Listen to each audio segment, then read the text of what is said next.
Panginoon, salamat po sa lahat ng blessings niyo na dumadating sa aking buhay. Salamat po sa inyong mga tulong sa akin araw-araw at alam ko po na lagi niyo ako at ang aking pamilya na binabantayan. Panginoon, marami pa rin po ako mga bagay na hindi dapat sa aking isip. Nagbibigay po ito ng mga hindi siguradong bagay sa aking buhay, Panginoon.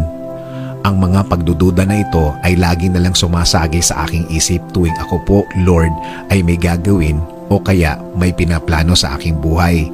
Ang mga negative thoughts po na ito na alam ko, Lord, na nagpapalayo sa inyong presensya sa akin. Panginoon, alisin niyo po ang mga bagay na ito sa aking isip. Tanggalin niyo po ang mga bagay na ito na dulot po ng panahon ngayon at mga dulot ng mga bagay sa aking paligid.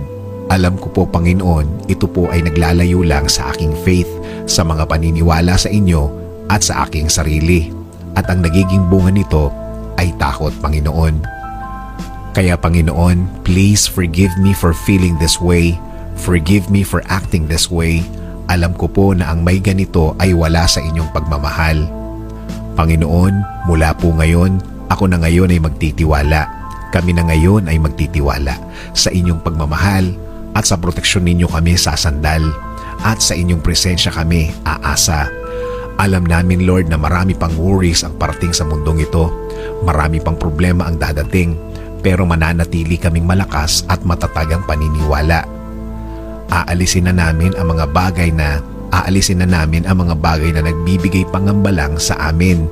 Ang iisipin namin mula ngayon that you are a God that provides, that you are a God that protects, that you are a God that gives, that you are a God that gives answered prayers, that you are a God that give blessings. Sabi nga po sa Joshua 1:9, be strong and courageous. Do not be frightened or dismayed, for the Lord your God is with you wherever you go. Starting this day, Panginoon, iisipin namin na Ikaw ang lagi naming kasama.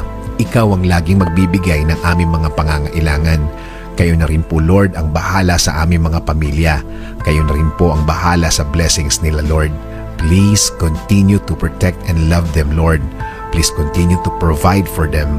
Ikaw na rin po ang bahala sa aming bayan, Panginoon. Ikaw na rin po ang